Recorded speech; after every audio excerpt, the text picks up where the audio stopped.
What's up, ladies and gentlemen? Welcome to episode 28? 28 of Super Switch Headz, the premier Nintendo podcast on all of the internet. My name is David Howe. My name is Matthew Stoner. My name is Patrick Nisley. And we got a very special episode for you folks at home tonight or today. Probably day. I don't know. What time do you think people listen to this episode? I think day. I think when they're driving, commuting. If it's nighttime, pat yourself on the back. You made it to the end of the day. We got a great episode for you guys on this 24-hour cycle. We are going to be talking about different ways we can beat the backlog. That's right. You heard that right. We are going to be talking about just amassing a giant library of games and not knowing what to do about it. It's a massive first world problem, but it's a problem nonetheless, and we're going to be discussing it here on the podcast. We also have a ton of controller news. A bunch of new controllers have come out or are about to come out, and we've got some other items of note that we're going to be talking about as well. No guest today. Do we have a guest? Yeah. No, just us. Just us. Every Not once in a just while. us, but us. It's us and only us forever. It's kind of nice every once in a while. We like to not have a guest. You know? I like it. I like it. I like our guests too, but I hate our guests. And I prefer we don't I'm have indifferent. them. No, I think it's great to have guests. But I think, I think this just gives us more time to talk about backlogs. yeah, You know what I'm talking about? I got a lot of things to say about it. Yeah, hell I yeah. think. We got a couple shout outs, right? Let's give them Yeah, a couple shout-outs. shout outs. AVK, who's commented a few times on our YouTube posts, commented on our most recent video and told you happy birthday, David. Oh, thank you. And Happy birthday to you, AVK. also, David, relevant to you, they said that in Dallas, the Dallas Switch Heads call it Dragon Ball Fighter Z as well. Yeah, I think most people do, and you guys are idiots. Hey, I didn't say anything. I was talking to that was me. you and Vanessa. That was good. I I disagree strongly. Well, the Z is big, though. It's Dragon Ball Yeah, Fighter it's part with of a the big word, Z. though. The Z is There's not a hyphen, space Z. isn't there? Or I don't know. No, That's there's how no hyphen. It's that's just how a big AVK Z. wrote it. Spiders. Super Switch Headz doesn't have a big Z. It's not Super Switch Headz Z. Z. It could be. I guess it could. We should maybe change it. This is important. Yeah. Anyway, there's move on. another shout out on here that David, you added that I would feel weird saying. Yeah, I just wanted to shout out to my damn girlfriend for listening to the podcast and gave me a really nice call last night and said a bunch of really nice things about it. But she only said that because we're dating. Yeah, my wife doesn't listen to the podcast. You should have her listen to it. It's a hit with our spouses. She tried, or she listened to the first one a little bit. She's like, yeah, it's good, but I don't know what you're talking about. My girlfriend doesn't listen. Your girlfriend doesn't listen? Only my girlfriend listens? Yeah. Well, maybe I'll cut this out. That makes your thank you, girlfriend the Sasha. best girlfriend. Well, I have the best girlfriend out of all you Yeah, guys. right now. It's all good. No big. I also wanted to say one thing that as soon as I got home, I was like, I said something wrong. I said something about the WWE game on the Switch. It was 2K that published that, not EA, but they're both shitty porting jobs. It's 2K, not EA, but they're both shitty. Fuck it. Well, they have a lot of the same problems. And No, I yeah, think that's why for I got sure. them mixed up. They all have bad ports with lots of microtransactions on the Can't Switch. wait to play that new WWE game and sit through a bunch of commercials before the match. But yeah, I think that's all that. So we'll get into the news and stuff. Before we do that, I just yeah. want to say, y'all, thank you for listening to the podcast. And we have an ask for something for you for listening is share it with a friend. Take your favorite episode, maybe the Devolver Digital episode. I don't know. I like that episode. That's really fun. Share it with a friend. Share our podcast, Facebook group or Twitch. Not Twitch. Twitter is the thing. I'm thinking Yeah, of. sure. Share We it with should a be friend on or family Twitch. member, someone you love, Yeah. or like. All right. Well, we'll see you guys next week. Bye-bye. So David, you're going to have to talk to us about this, but the 8BitDo SN30 Pro Plus controller just came out between our last episode and it was this like one. a week ago or a little Yeah. over a week ago, maybe.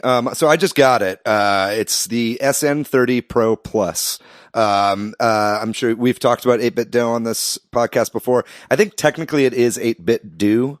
Sorry. No. It's I won't be calling it that because I will always just call it 8-bit. I meant to call it that. Yeah. Because I've learned that that's what it is. Yeah. But I still have a hard time with it because it should be Nintendo because it feels like a word. Do. You know what I mean? Yeah. It's just it's. Sorry, everybody. It's unexplainable why they're called that, and it's also unexplainable why it's called the SN30 Pro Plus. Super Nintendo. Yeah, well, no, I get why it's called that. I'm just saying it's very long. They should change the name to like Cool Controller or something like that. I think I really think it's 8-bit dozy. 8-bit doze. That's what I do when I take a nap. We've got this controller has just come out. It's fantastic. I really recommend it. This is probably the best controller for the Switch. Really? I think I prefer it to the Pro Controller. I think the main thing that the Pro Controller has that this doesn't have is HD Rumble and a slightly longer battery life. But if you've used any of their other controllers, you know the kind of quality you're getting into. And again, they didn't send me this. I just bought this, and I just really like it. But we should get them to send us shit, though, because I talk about them all the time. Yeah, we love 8-bit dough or 8-bit do. We love 8-bit do. Yeah, it's fantastic. It's got all these cool little features that they barely even talked about. Like originally when they revealed it a while ago, they said it was going to take AA's. Now it has a rechargeable battery inside that battery pack. But if you want, you can take it out and use AA's. So like if it runs out of battery and you don't have a charging cable around and you have some batteries around, you can just throw those in and have it work. It's got all these cool little, it's got like software that comes with it. So you can program macros like for the buttons, which I would probably never use, but it's nice to have the option. You can change the sensitivity of the sticks. Can you like remap buttons on the controller itself too? You sure can, yeah. So that solves the problem of games where you can't remap buttons. Right, as long as you're cool with, just using that controller for that game or like going in and switching it out every time. Because the only problem is like you can't kind of configure it on the fly. Gotcha. And it only works with PC right now as well, which is kind of a down for it. But all that notwithstanding, just getting it for the extended little nubbins at the bottom, the little grab handles, makes it just. It basically takes the SN30 Pro, which was my favorite controller for the Switch up to this point, and just makes it way, way better. It makes it feel more comfortable to play. It's got motion controls. It's got rumble. It's got a screen capture and a home button. It has analog triggers, which won't really work for the Switch. But if you use it somewhere else. But if you use it as an X input for your PC or on Android games that support analog triggers, then it'll work on that. So yeah, I just really can't recommend it enough. It's $50. $50, yeah, which is $20 less than the Pro Controller. And it comes in 3 different colors. Yeah. Oh yeah, you can get like the Game Boy or the Super Nintendo style. And what's the third color? It's jet black. Oh, it's like jet all black. Yeah. And it's compatible with Windows, Android, Mac OS, Raspberry Pi, Nintendo Switch, and Steam. Yep, that's right. And I feel like it'd be perfect for like a Raspberry Pi like emulation machine. You know what I mean? So somebody on our Facebook page, when you posted this, had the question of like, should I like go with this for $50 or should I just get an adapter and use like my PlayStation or DualShock 4 controller or whatever? Like, do you think it's better than that? Or? I mean, it comes down to personal preference. I mean, it does feel a lot like a PlayStation 4 controller. Right. It's got kind of the same configuration of... Yeah. And the handles feel similar, but it is a little bit wider at the top. Like the PS4 controller kind of curves in, and this one still has that kind of the kind of rounded edges of the Super Nintendo controller kind of on the top of the controller. So for my money, your hand is further apart on the controller as you're playing, and it just feels a lot more comfortable. I've also heard conflicting stories about latency with the DualShock 4 adapter. Gotcha. So if that's something you're worried about, maybe hold off for right now. I've done a couple tests, by the way, on some of the lag that you would get when you have multiple controllers attached. I think the lag is worse when there's like more than 2 controllers attached to your Switch when this controller is on. So definitely bear that in mind. But if you're okay with that, or you're only going to be playing with 1 or 2 people on your Switch, this is like a must buy. Cool. So thanks, Nathan Elder, for asking that question. Thanks, David, for answering it. No problem. Somewhat related almost, there has been some FCC filings that people have found for Super Nintendo-like controllers that Nintendo has registered, and based on both the picture that has been released or found, and just timing and everything else, the assumption is that these are like the NES controllers that Nintendo released when the NES Online app came out, and that very soon we will be getting a Super Nintendo Online app, and that these will be one of their special deals for subscribers. A special deal that you can buy. So that's very exciting that we might get Super Nintendo games soon, which a lot of people, I've been saying this for a while, I think September is a possibility with it. And also, kind of funny coming off of that last discussion, because that's kind of what the Super Nintendo controller is kind of the inspiration for this. Right. Like, I won't be buying these Super Nintendo controllers. Yeah, so like now I already have now two. You have this choice here. I guess if you're looking for like, I mean, we don't know the price of these yet, and if that's even real, but like, if you want multiple for multiplayer of these Super Nintendo games, maybe it's a good idea. But if you just want, or if you want the retro nostalgic feel, maybe. But otherwise, maybe you should go with the SN. I mean, I would say, well, we should talk about the SNES games coming soon. But I would say that, like, if you have the SN30 Pro or the SN30 Pro Plus, there is no reason to get these. Like, they're exactly the same with sticks on them and motion controls and all this other stuff. So it's like, yeah, and it has, and the main thing is it's the D-pad, right? Like, the D-pad like is essentially the Super Nintendo D-pad, which is when Nintendo perfected the fucking D-pad. You know what I mean? So it's like, if you're going to be playing retro games, you can't go wrong with these. But let's talk about this. So the FCC filing was filed. Yes, and so the assumption is they are bringing Super Nintendo games, because data mine a long time ago. And so relatedly too, last week they didn't announce this, but a few days ago they announced that there are actually NES games for August coming. It's Kung Fu Heroes and Vice Project Doom. They threw us off by, I think almost since we started doing this podcast, like back in February, it's always been the second or like the first Tuesday of the month that they announced the NES games. And then they didn't do it last time. I guess they pushed it back for that Mario Tennis. Yeah. I thought they pushed it back because like they didn't have anything, but they dropped 2 games on us. Fun fact, I checked out these games on the Super Famicom online app that I have on my Switch. Do you know what Kung Fu Heroes is called in Japanese? Is it a different game entirely? No, or it's the same game. Just different name? The other game was different. Oh, okay. I knew there was a different. But the name of Kung Fu Heroes in Japan is Super Chinese. Interesting. Wow. That was funny. So yeah, those games are coming. Absolutely. Unless you have a lot of nostalgia for them. I already have a lot of controllers. Just in general, I have a whole drawer full of controllers. Yeah. I just wish that they would be cross-compatible sometimes. Yeah. I have Wii controllers, Wii U controllers, Switch controllers, Xbox controllers, PS4 controllers, and I have 2 SN30s. Mm-hmm. That's so many controllers. It's a lot, yeah. I also have a lot. I also have a crippling controller buying addiction. They are kind of fun to collect. Oh yeah, a ton. And you know those Wii controllers you have are compatible if you buy the 8-bit Doji Bros adapter. You have to get adapters. Yeah. And I think that's on sale. 8-bit Do, send me shit. Come on, what are you That's doing? what we're saying. But are you excited about Super Nintendo games coming? That'd be tight. If that's coming. I have a pitch. Let's get them released in a September Direct, and let's call the whole month SNES-tember. I think that's a fantastic idea. Yeah, that's my pitch. I think it'd be great if they just shadow dropped them in a Direct. I think that. I mean, like you've been saying for months, you think it's going to happen in September. Yeah, it just seems likely with the year coming up. Yeah. Wait, what month was that? SNES-tember. Excuse me. But it's high time. It's definitely something that it's been needing this whole time. So I'm almost just like kind of miffed we've had to wait this long, honestly. Just increase that gamer library. That's all we want. Yeah, and it's like I would just play like so many of like I would play so many bad SNES games over good NES games. Yeah. You know what I mean? I just think they're better games. I think they just figured out how to make games better. They look point. better too. Yeah. Which matters. Matt's upset that I said that. Very upset. In more controller news, Best Buy is getting an exclusive, at least for now, green pair of Joy-Cons, both left and right green, are coming to Best Buy sometime, like October 27th, right? Probably for Luigi's Mansion 3 tie-in. It's Luigi colored.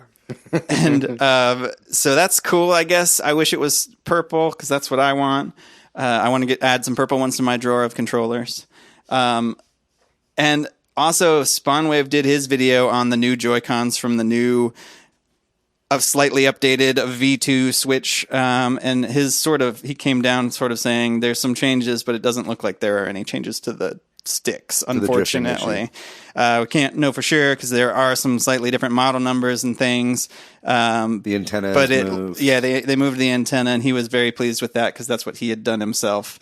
And you were talking about this before we started recording, Matt. Speaking of the Switch V2...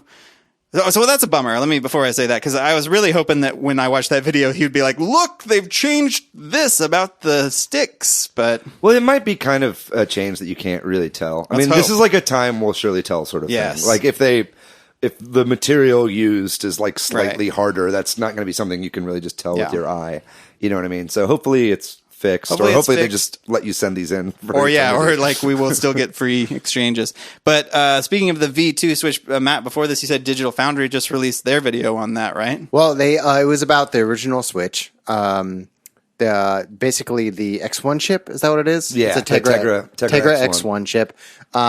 What the TLDR version is, there are some games on the Switch where Nintendo has allowed that game or software to overclock the CPU. So like Mortal Kombat 11, it overclocks the CPU by cranking out an extra like 5 or 10 FPS. Crash Team Racing as well. They just added overclocking into that game as well. Yeah, so it's like the boost mode, quote unquote. Yeah, so Nintendo is saying, yes, we understand the limitations of our hardware platform, and yes, software maker, you can overclock the system just a little bit to get a extra performance.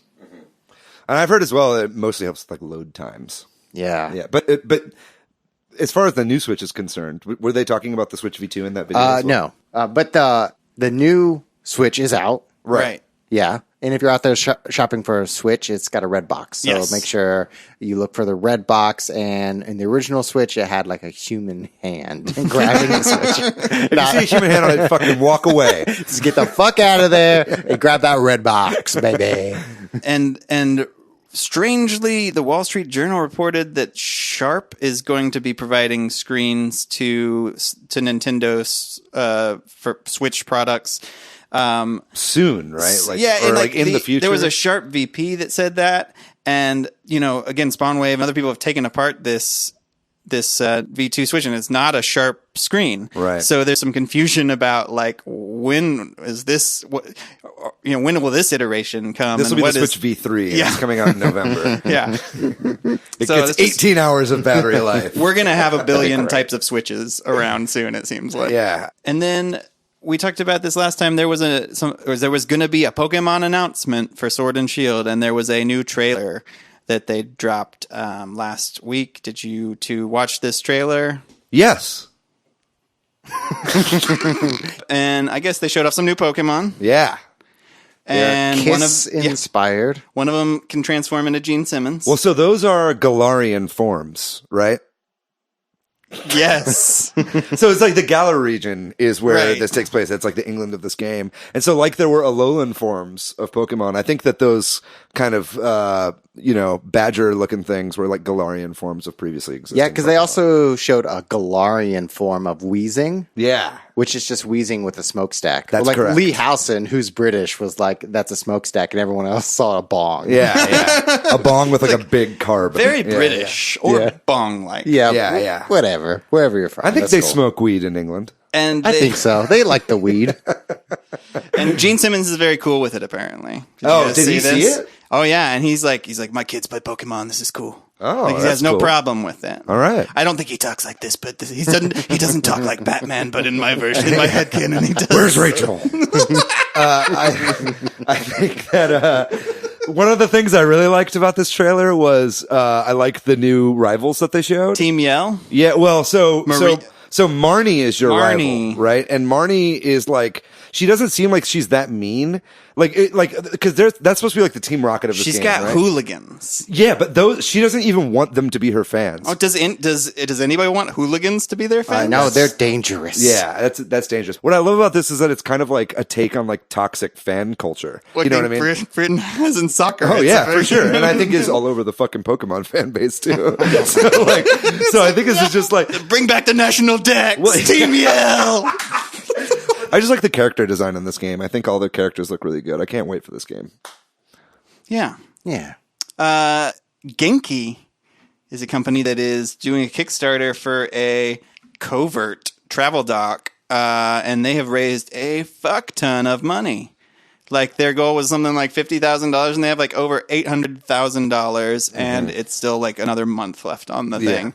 And so I guess people want this, but also everybody's like, well, I wouldn't get that because it's going to brick your Switch. Yeah, in the Switch Headz group, everyone was like, this isn't for me, but I can see how cool it would be to have a smaller dock. Yeah, it would. I mean, one of the complaints, strangely, about the dock is people want a smaller one.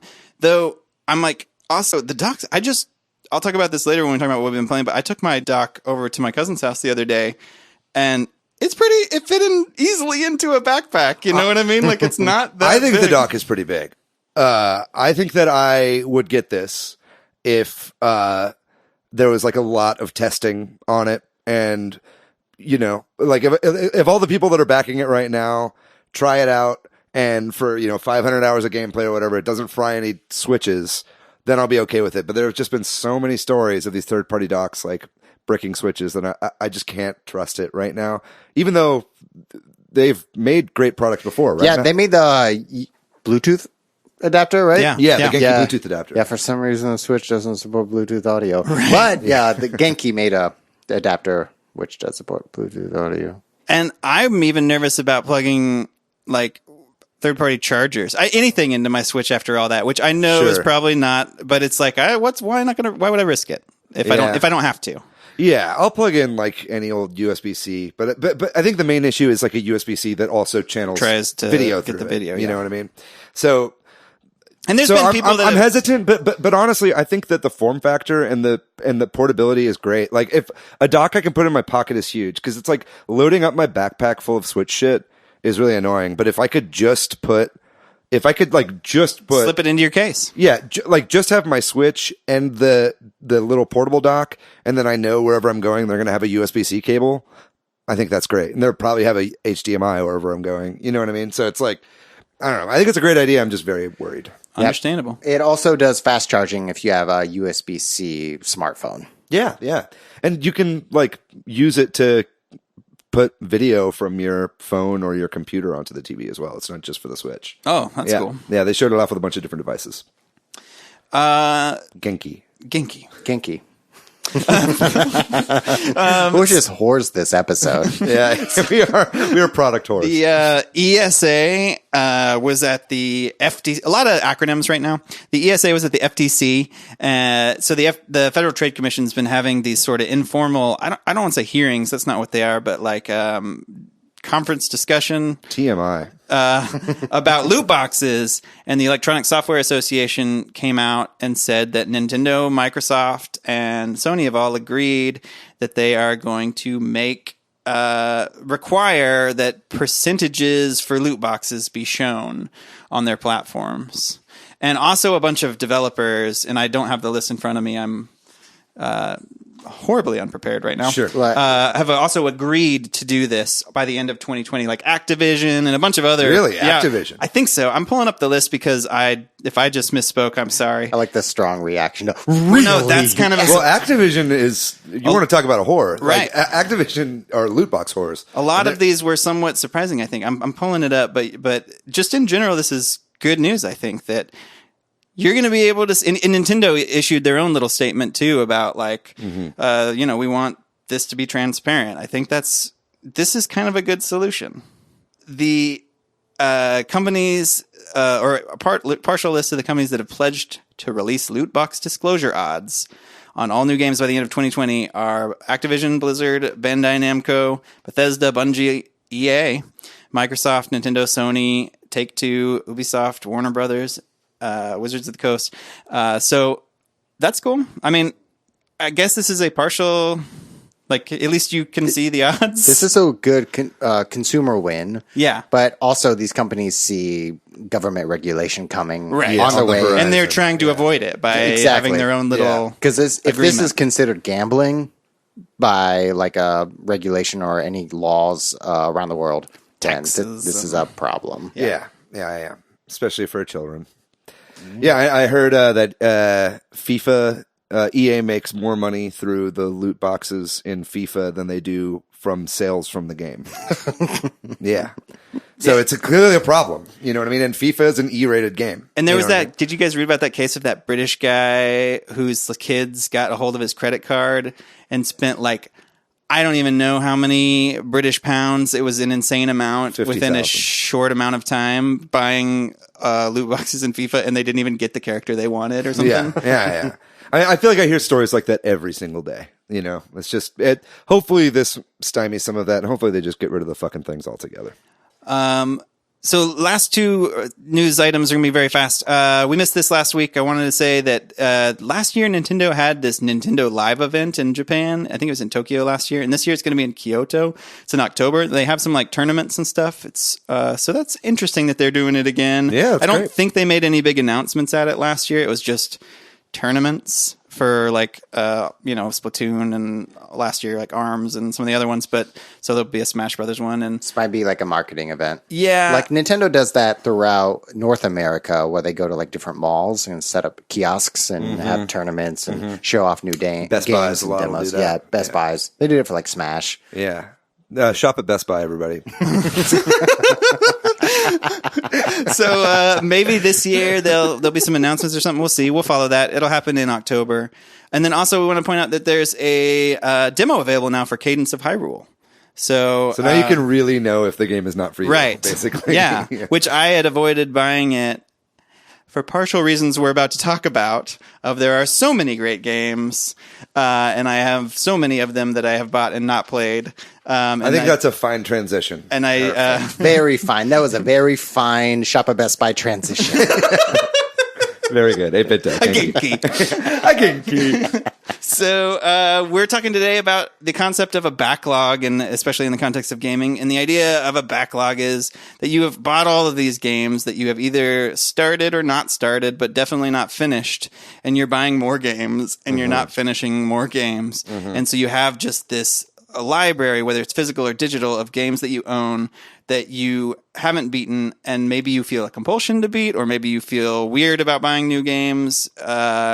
And I know we've talked about it in the podcast about, buying lots of new games and that kind of stuff, because we're excited about new games. We're part of that hype machine, and some of it's related to that. We'll get into that in a little bit. But this isn't limited to games. This is true of any entertainment, right?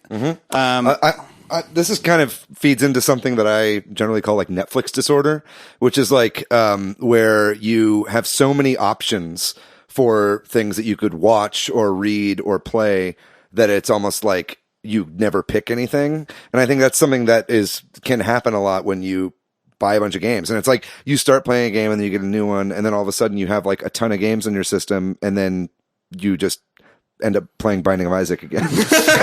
Yeah, we're in like a golden age of just content. Entertainment in general, right? Yeah, Yes, totally. absolutely. And there's just so much content, new books, new movies, new TV Right. shows. There's 50 different streaming services, you know. Yeah, there's And so much. I think books is a fairer comparison than like a movie or something too, because a movie takes 2 hours, Right. and you're done. Yeah. And you don't buy them as much. Maybe you go see it in the theater, or maybe you rent it, or maybe you watch it at a friend's house. But games, there's a culture of buying it too. And I think we had a guest on, the sound designer Eduardo. He said something really interesting that I thought was true. Is like he was like talking about making music. He's like, but then I realized people don't buy music anymore. Yeah. but people do buy games. Right. And so there's still that.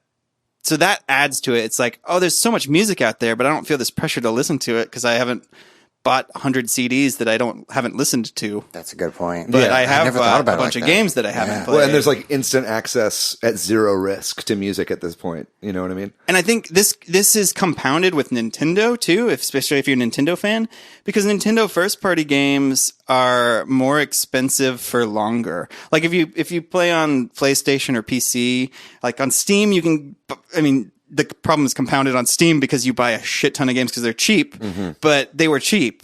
But on Nintendo, if you want to buy Breath of the Wild, 2 years old now, it'll still be $60. close to $60. Yeah. And so, whereas PlayStation, you can wait a year, and like I'm sure that at the end of this year, Red Dead Redemption 2 will be $20 or something. You know. So So what is like a solution to the, like, I mean, basically, I guess my question is like, how do you guys go about play? Well, like, what are the ways that you guys play I games? think before, I'm sorry to cut you off. No, it's okay. Before we go to like the practical aspect of how to answer these things, an additional pressure amongst all of these options is, we want to connect with each other. We're all gamers and we want to connect with like, like you've been playing Binding of Isaac. Right. You've put how many hours into that? I don't want to say. I've put 0 hours into that game, but I also have a desire to like connect with you as a human being who enjoys this game or this media, to like really experience that with you. Right. Or for sure. any, I think as gamers, we want to like, we tell our friends like, oh dude, you got to play Breath of the Wild. Right.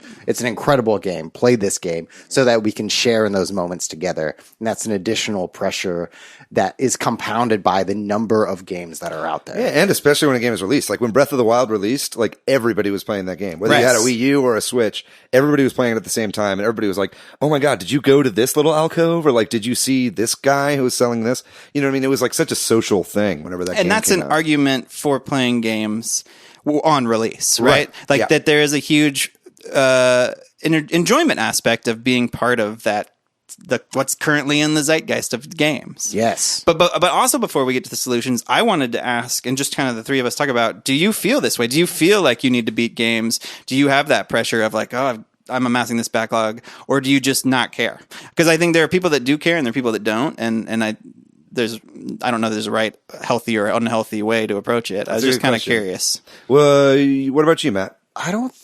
I can think of a couple of games that I haven't beat. They're like PSVR games, Trover Saves the Universe, and like, there's another VR game that I didn't beat, but I'll like come back to them. I don't feel pressure to play them. Do you beat most of the games that you own? I think, yeah, I beat most.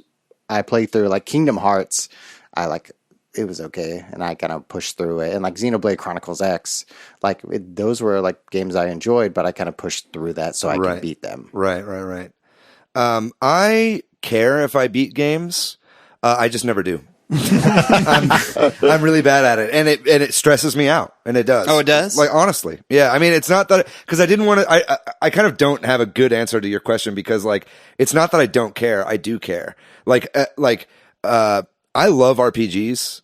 I think RPGs are awesome. I can count probably on both my hands the number of RPGs I've beaten. You know what I mean? But I've played way more than that. Like I said, I was excited for Final Fantasy VIII to come onto the Switch, but I think that's mainly because I want to have 8, 9, and 10 on my Switch. Or I want to have 7, 8, 9, and 10 on my Switch.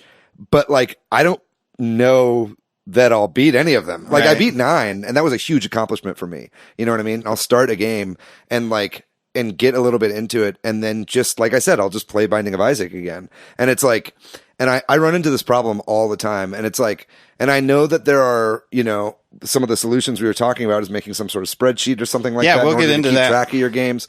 But it's like, my ADD brain can't do that either. You know what I mean? So it's like, and I think that I have part of that issue of like almost games as like collectibles. Yeah, no, I mean? That's a big part of this too. And people get weirded out when I say that too, because there are game collectors where that's their thing, but they have like physical games, and I just have all these digitally. I just like the idea of being able to play anything at any time. Sure. And I think a lot of that, you brought this up earlier, and I'm sorry to keep rambling. No, here, but I think a lot of that stems from when I was a PC gamer and Steam sales. Yeah. And Humble Bundle. Right. Right. So like I would get Humble Bundle whenever it came around. I would pay like a really small amount for it because I was like a college student. I didn't have any money, and I was like, oh, this is a great way to get like 5 games. First Humble Bundle, I played all those games. Didn't beat any of them, but I did play them all. Right. Next Humble Bundle, I think I played like 1 or 2 out of the 6 or 7 games that they put out. And then from then on, I just kept buying Humble Bundle games and never playing the games. You know what I mean? Just like collecting them. Yeah. Well, I mean, I wasn't even like actively doing it to collect them. I was just doing it because I was like, well, I can't pass up this deal. You know what I mean? And I was like, maybe one day I'll be retired on a desert island and finally spend all my time playing all these games. But I think actually I'm a hoarder. I think I just realized that. You're a game hoarder. I just realized I'm a big hoarder. But they're not taking up space, so you're fine. Yeah. I think guess you're right. that we've kind of reached the point in the life cycle of the Switch where this is a problem more than it used to be too, right? Like I remember early on in the Switches, existence, a lot of people are like, there's not enough games on the Switch. Right. And I don't hear that complaint anymore. No, I don't hear that complaint at all. Because there's now so many ports of old games as well as so many games. And also, this is an interesting time, too, because I feel like, Mario Maker 2, of just first-party big Nintendo games that came out. Mario Maker 2 just came out. Fire Emblem just came out. Marvel Ultimate Alliance just came out. Dragon Quest Builders 2. Dragon Quest Builders 2 just came out. You can play that game for infinity. And then in the next month, and give or take, we have Astral Chain and Link's Awakening remake. And then you finish out the year with Pokemon and Luigi's Mansion. There's a lot of games. And if you want to beat them all, then you have to spend a lot of time doing it. And I think that's, and you talk about sales too. There's been some good sales of indie games on the Switch. And if you get into that mindset of like, well, I can't beat this price, you can end up amassing a giant library. I bought NBA 2K19. That motherfucker was like 32 gigabytes. I spent forever downloading it. I played it once and I haven't touched it yet. But that was like the 19 cents or something? No, it was $3. $3. It was $3. I ended up getting it for 19 cents on the Nintendo Points. Right. Yeah. So we kind of talked about I'm also, it's can you guys juggle multiple games? That's another consideration. Like, so you get in the groove of playing, say, Breath of the Wild, and then Mario Odyssey comes out or whatever, and you play that for a while.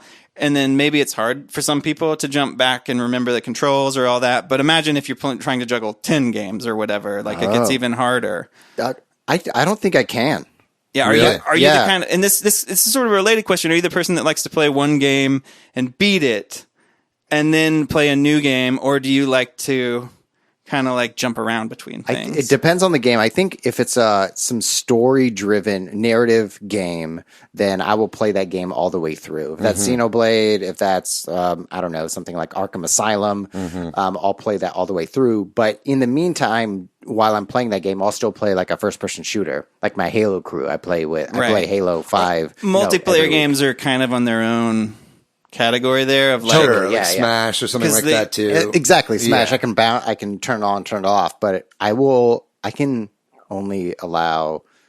Yeah, I only play one game at a time. Never thought about it like that, but that's true. Yeah. I just can't do that. I know, me too. I'm kind of the same way. Yeah. I mean, now that having been said, it's like I know that if I put down an RPG, like say I'm playing Dragon Quest 11, right? When that comes out, I'm really tempted to buy it, even though I know it's 200 hours and I'm probably never going to beat it, right? It's like, say I'm playing that game. If I put that down to play, some fucking Windjammers or Tricky Towers or whatever I'm playing on my Switch at the certain time, and then I get distracted by those games, and then I go back into something else, and then come back to Dragon Quest 11S, like, I'm going to completely forget where I was. Right. You know what I mean? Yeah. Now, if it's a game like Super Mario Odyssey, I can pick that back up no problem. You know what I mean? Like, or games that are more action oriented. But yeah, story-based games, I know I should just stick with them, but my brain won't let me do it. And then, so I do it anyway. And then whenever I come back, I just have to like start the game all the way over again. And then we're back to square one. It's a real issue I have.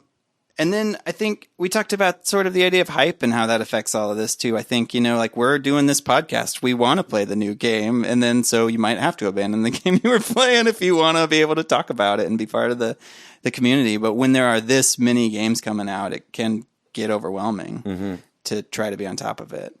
Man, there's so many games. Yeah. Especially if you own multiple consoles and if you have a PC. Right. If you're trying to do it all, you can't. That's probably a main reason that I only really game on the Switch these days. I think it is for me too. Like I got a PlayStation 4 not too long ago and I got excited about it and I bought a few games, but I haven't played them because I'm like, man, if I open that door up, then where does it end? Yeah. And we have like jobs and stuff. Right. Families. Yeah, exactly. Friends. And that's what's great about the Switch too, though, is I can play in places like I went to the mechanic this past weekend. And while I'm just sitting there and would otherwise be just scrolling whatever on my phone, I'm playing a game. And that's a good point. I can actually get something accomplished. But okay, do we figure out? Are we ready to move on to how to answer it? I think we can move on to I think so. some ideas. I think we should reframe this on how we fix my problems. Well, that's an interesting. Done. And also talk to your mother or father. One way to fix this quote unquote problem or any of these problems is to just let go of it, right? Like you said, we are in peak entertainment times. You're never going to be able to play every game. Right. And just accept that, and either accept that you're going to buy games and not play them or play all of them, or just try not to buy so many games, right? I mean, that's the obvious solution is, well, just stop buying games, dummy. But if you want like a sort of like, I really want to beat my backlog, like I have a reasonable amount of games that I want to beat. Well, still the answer is stop buying new games. Yeah, for sure. But to reward yourself, like this is not like I came up with this idea, and y'all chime in whenever. But like you create a spreadsheet, right, of the games you have that you haven't beaten that you want to beat, right, or just a list on paper, whatever. And let's say there's 10 games on there, and you say, there's a website called How Long to Beat. You can go look up how long each game takes on average to beat. And kind of like the Dave Ramsey debt snowball idea, right? Like pick the one that's easy to beat. That's like a couple hour game or whatever. Right. Just to get some momentum and beat that. And then once you make yourself a little deal, like once I've beaten 2 games on my list, I can buy 1. So that at least you're decreasing the amount. But if you can make that deal even sweet, like more like 3 or something, then you're really decreasing the amount. Right. And that's one way to approach it, only buy a new game when you beat so many games. Right. And also drop games if you aren't having fun. That's a really good one too. I mean, that's something I do already. But so it's like accept that, like you were talking about, kind of like you pushed yourself, and that might be worth doing I think for me too on some games where you have to push through a little bit. Right. But if you find yourself pushing through a lot, then stop. Yeah. That's not fun. I usually only do it for big titles. So it's like Kingdom Hearts or like Xenoblade.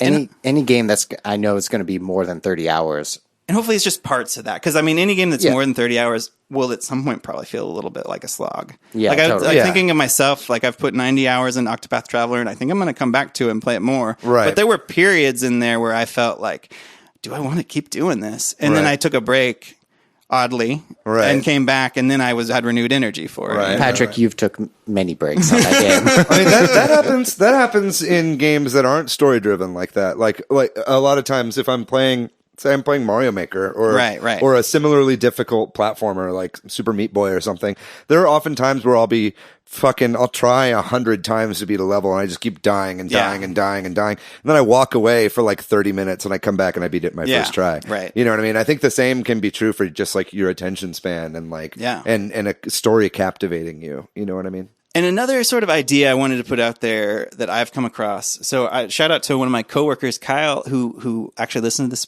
podcast. He did this thing because he's really into movies where it's called 365 and 365. Maybe y'all have heard of this. The idea is you watch a movie a day. Basically. You watch 365 movies in a year. And so on average, that's one a day. He did it, and he ended up watching like almost 400 movies. Wow. And he's like, I'm never doing that again. But like, there's a similar idea I've come across on the internet called 12 and 12, where you say, I'm going to beat these 12 games this year. Right. And, you're allowing yourself a month to beat each game. And you can take the pledge of like, I'm not going to buy any new, I mean, you can frame it however you want, but I'm not going to buy a new game this year. I'm going to beat these 12 games. Or you could, say, if I stay on track, I'll allow myself to buy a game every few months or whatever. Right. Sure. But it just feels so good to buy games. That's a real problem. It is. Like I have a legitimate problem with buying games. Like even when I was unemployed, like instead of buying like food, I was buying games, and it was like, this is really just kind of like a therapy session for me right now.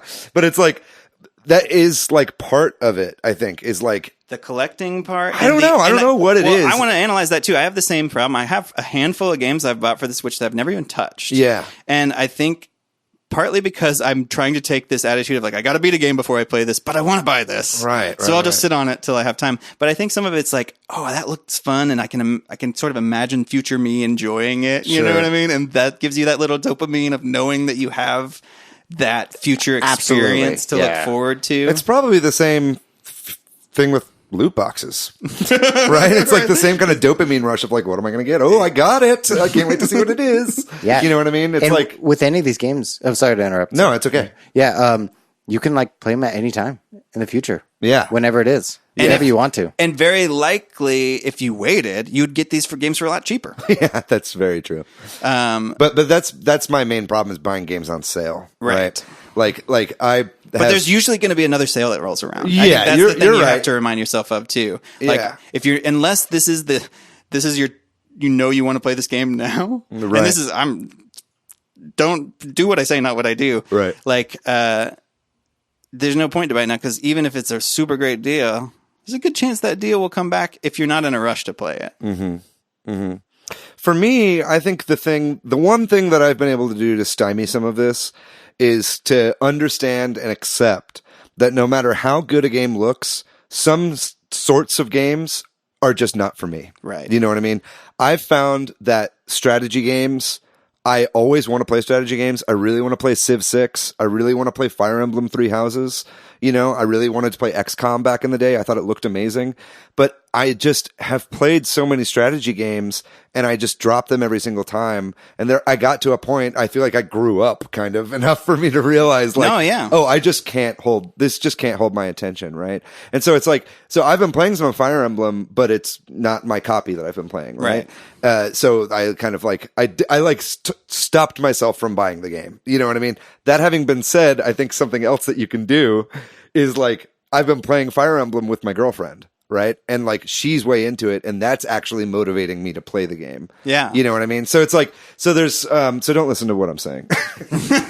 But I think that's an important factor is like, we're enjoying gaming is sometimes so solitary. Yeah. Especially for like single player experiences. Right. But even if you're playing the same game in the same room so that you can share in those solitary experiences, then it feels collaborative that you're playing the game together. And that's another reason why you want to play the new game. Right. Because you know that then you can hop on the internet and there will be people interested to talk about it with you right now versus like if you were super excited right now for like a game that came out 5 years ago.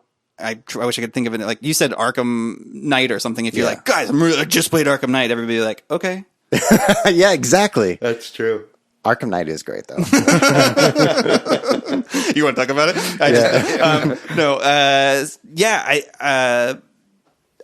One thing I did want to get to is do you have any other things you want to say right now?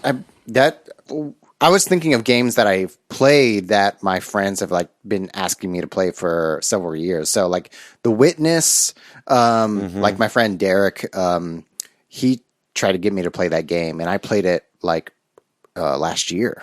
But that game has been out for like 4 or 5 years. Mm-hmm.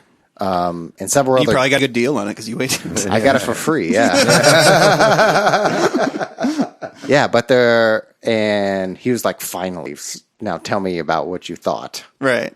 Yeah. And by this point, he's like, I don't even fucking Yeah.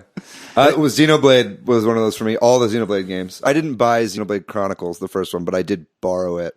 But then, didn't get very far into it. And so it's like when Xenoblade Chronicles 2 came out, I got excited. I got hyped. The hype machine totally worked on me. But it's like, I was like, David, you didn't even play Xenoblade Chronicles 1 as much as you thought you would. You know what I mean? Like the Monster Hunter games, like I get really bored by as well. So it's like, I kind of stopped myself from doing it. I'm actually pretty proud of that. Nice. Now, I know you're upset. Because you love Xenoblade Chronicles and you take it personally. Yeah. But I identify as a male, but also identify as a Xenoblade Chronicles fan. It's part of my identity. Yeah. But so I think it's just knowing when to say no. Yeah. And I think we kind of touched on this, but before we move on to one other thing I want to say is that game collecting, like there's that, I have that collecting problem when I get into something. Sure. I can start amassing more of it than I could consume. Books, toys, whatever it is. Like there's part of me it's like, well, I got to have all of them. Mm-hmm. You know what I mean? Even though it's unreasonable, and I think a lot of people have that problem, but not everybody. I have some really strange vaporwave records like that no one knows about. Like I have some Mallsoft, like Cat Corp. Ooh, I love Mallsoft. Yeah, Mallsoft. And have you listened to all? I've listened to these albums, and I played them for Casey, and she's like, "What is this? It's just music that you play in malls." I was like, "Yeah, that's exactly it. Yeah, that's what it is." That's funny. Records are a very similar thing for me as well. It's like I have a lot of vinyls that I've listened to like once, but I just like to own them. Yeah, and I think the comfort that they bring both Patrick and David, that you've been talking about is the same thing with digital games. You like look through the library. It's just like a bookshelf. You see the games there. You could play it anytime. Yeah. And you get that rush of memories, maybe nostalgia if it's an old game. Yeah, it's like, I remember buying that. It was such a good deal, even though now it's cheaper. Oh. Arkham Knight. Yeah. Well, I posed this question about backlogs and gaming on our Facebook group, and I wanted to shout out to a few people. Let's go to the emails. and talk about what they said, because there were some interesting comments, a few people on both sides of the fence and had their own little strategies. Giovanni Araku. It's Giovanni Araku. Araku. Yeah. Araku. Sorry, Giovanni. It's Giovanni Genki. Giovanni Best Buy. He expressed that he kind of felt both ways about this. He said he bought Mario Maker 2, but he hasn't even played it really because Fire Emblem came out. And that's kind of the problem we're facing right now in Nintendo world. And Chris Friedrich said he wished there was a Goodreads for games. And David? Yeah, I wrote a little note. Today when I was at work, I Googled Goodreads but for games, and I actually found something. There's a website called Groovy. I think it's GROUVEE.com.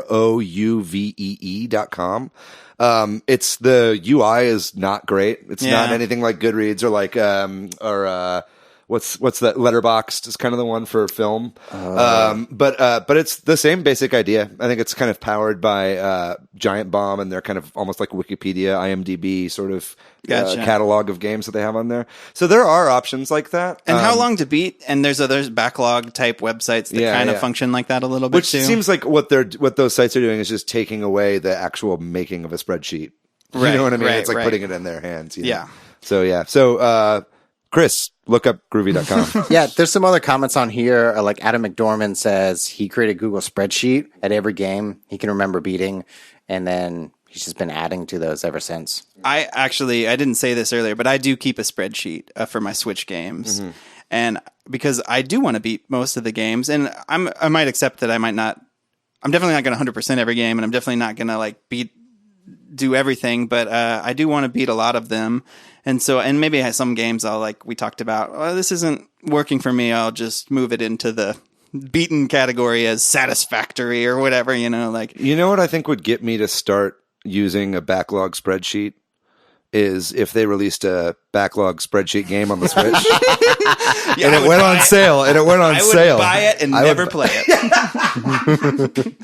You want a spreadsheet game? Yeah, a backlog spreadsheet simulator for the Switch. Well, sorry, I did go on, and what Adam said that I'm just imagining an icon of a spreadsheet on my Switch home screen.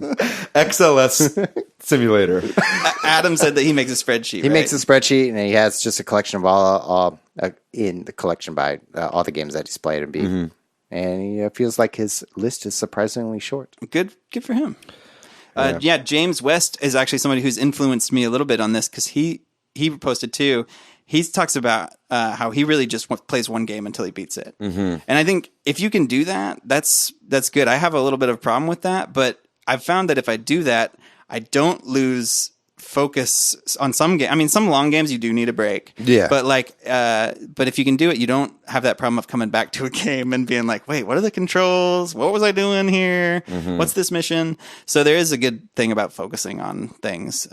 We're in our culture, we don't have great focus anymore, but yeah, I'm part of that problem. And Lubu said that he uses GameFly. Which I didn't even know still existed. Yeah, that was a surprise to me. So that's I think I'm not sure if he's doing a bit or not. Is that a bit? No, I think people do still use GameFly. Does it still exist? Yeah, I think it is a thing. And it's like you just send it back in when you're done. Hey, what was the service called? It's called GameFly by Best Buy. Geek Squad. It's it's like they mail you a game and then you send it back when you're done, right? It's like basically like old school Netflix. Yeah, and that's a great way to just play one game. Yeah, exactly. I do miss renting games. I do miss going to the store, spending $7 to rent a game for a week and then just playing it. Well, that's a fucking way to make sure you only play one game at a time. Right. Because you have to, or you'll lose it forever. And back when it was all the saves were on the cartridge, you would lose your saves if you didn't beat it in time. That's a good point. Yeah. So I think they should put saves back on. Just bring back game rentals. Yeah. Maybe GameStop. GameStop is reorganizing themselves into a retro kind of game thing. Maybe they'll be doing some more rentals. I think the ultimate takeaway, though, is games are supposed to be fun. So don't stress too much about it and try to find a balance for wherever that, like if it's stressing you out to keep buying these games, then try to work on that. And if it's stressing you out, this idea and of us talking about it, then don't and just do what you do. You know what I mean? Yeah. Like, and if you need to like buy food, buy that instead of games. I'll just say that from my personal experience. I wasn't well during that period. I played NBA 2K one time and I was super hungry. Yeah. I was super hungry. I couldn't buy that $3 sandwich I needed. And NBA 2K doesn't taste so good. No, it doesn't. And there's commercials you can't see. Like commercials for Best Buy. All right. I think that's one too many Best Buy jokes. Any further thoughts on the topic of backlogs, game collecting, beating games? I think you're just saying what everyone already knows is like play the games that you want and just enjoy them. Yeah. And I think like as much as I was beating myself up over my, crippling game buying addiction, like I think that also it's not that big a deal. And I love gaming still. And I have so much fun gaming and I game all the time. And you're supporting developers and who are artists and, in an industry that we love. Obviously, we're doing this podcast, so you can make that argument too of like, even if I don't beat this game, it was fun for whatever I did, and I'm glad I supported the people who made it or whatever. Exactly. What we should do is reach out to Adam, see what his spreadsheet looks like, and then maybe share it with our audience. Yeah, I can share my spread sheet too if y'all want. No, let's use that. Let's do Adam's. Sorry, dude. We're using. It's all right. I'll leave. You make very good documents, Patrick. I don't want to make you think you don't, because you do make very good documents. Your documents are good. You're welcome. Cool. Well, that was a good talk. Good talk. Yeah. Why don't we talk about what we have been playing? I think I get now why I was on Team Chaos and you were on Team Order. Yeah. I'm over here making spreadsheets and you're over there buying games. You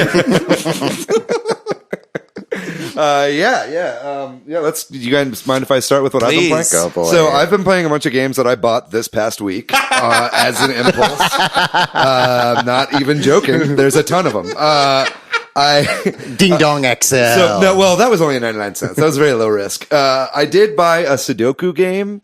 Because I was like, you know what? I kind of want a Sudoku game on my Switch. So if I ever want to play Sudoku while I have my Switch, I can. Great deal. Never played it. I bought Sudoku Universe. It's bad. There was another Sudoku game I feel like I should have bought, but now I'm not. But now I don't want to like buy that other game because this one sucks, and I'm forcing myself to play this Sudoku game, and I'm in hell. In addition to that, I also bought this lovely little game called Windjammers. Oh yeah, and I posted about this on the Facebook Love group. Windjammers. So you played the original Neo Geo game, I guess? Yeah, played it on arcade. Yeah, so I'd never played the arcade game before. I'd heard great things about it. This was originally a Neo Geo game from 1994. It is the most 90s game I've ever played in my entire life. It's like top down. It's like a Frisbee kind of fighter game almost. It's like a fancy Pong. Yeah, it's like fancy Pong, but like you can do like quarter circle spins on your Frisbee to like give like spin to it, or you can like, if you hit it back really fast, you do it super powerful. So it's got like fighting game mechanics in it as well. So that's out for the Switch right now. It's actually on sale. It was $7.50. And it's so much fun. And I really recommend everybody play because it has online and no one's playing online. I've only been able to play one game online, which I won, which felt amazing. But then I tried like an hour today and just nobody would bite. So buy the game so I can play with you online. If we both just get on at the same time, surely we'll find each other.